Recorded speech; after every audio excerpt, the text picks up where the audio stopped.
I want to take you live to a story that is breaking in Montreal, as a matter of fact, right on the biosphere on Île Sainte-Hélène, the islands where the expo was held in 1967. And you're looking there at two, and in fact, just if we move that banner, I think it'll give people a chance to see it. There's the third. 3 Greenpeace activists who have climbed up into that biosphere infrastructure, into the dome of the biosphere, in protest. Now, we have a reporter on the ground, our CBC reporter Sherry Okeke on the phone with me. Sherry's covering this, and she can see it for herself. She's been tweeting photos as well. So, Sherry, just take me through what you're seeing right now. Well, as you said, there are 3 activists on the structure. They're quite well equipped.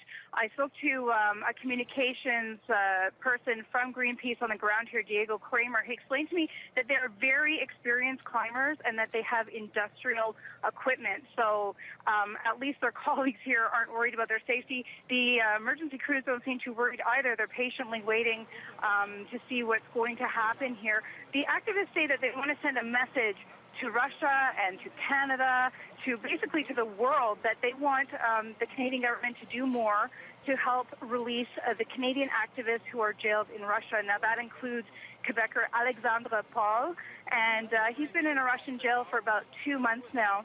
They were protesting against Arctic oil drilling, and his friends and family are here. I spoke to his parents. His mother says she's very happy about this activism that's happening today, and his father says he's very stressed and very worried because Alexandre is his only son, his only child, and they really want to see more done about it. So the plan, as I'm told right now, is that these 3 activists on the structure will mount a big banner at 8:30. So we're just waiting to see what that banner is going to say and if the emergency crews are going to step in at any point. Okay, Heather? Sherry, I know you're going to stay there with me, but you can't see this, but I have live images up that our colleagues at Radio-Canada are shooting. So we're just going to talk about what they have covered. And they have close-ups of one of the activists now, so you can see the safety gear. When Sherry tells me that they are well-equipped and well-trained, you can see that. They have cables and very safety helmets and all sorts of gear that they need. And they're also carrying these backpacks. And Sherry, I don't know if that's where they have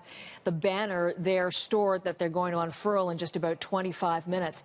But what we're hearing, Sherry said she's been speaking to some of the communications officers. Police and firefighters are on the site, but because they're so well equipped and trained, it seems that they're not moving in, not to intervene or rescue them. They're going to let them carry out whatever it is they're going to do.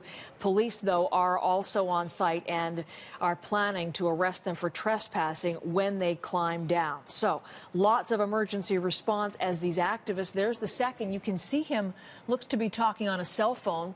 We'll try to get through to them ourselves, as a matter of fact, but looks to be on a cell phone talking to people. The family members of André Paul there, as Sherry was mentioning, and the second Canadian, Alexandre Paul, rather, who is from Montreal, his family there. The second Canadian is Paul Ruzicki from Port Colborne, and he was just granted bail yesterday, as a matter of fact, but he has not been released. They're going to hold him until the money is paid for his bail. Alexandre Paul has his bail hearing tomorrow as they continue to process the Arctic 30 in a courtroom in St. Petersburg. But that Russian focus is what's behind what we're looking at here, right here live in Montreal.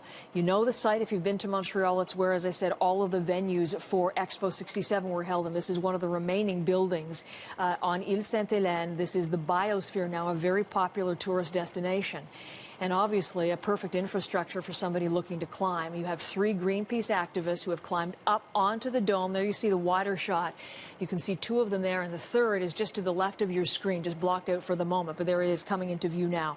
And what Sherry is reporting to us, at 8:30 this morning, in just about 22 minutes, they plan to unfurl some sort of a banner in protest because of the Canadians being detained in Russia.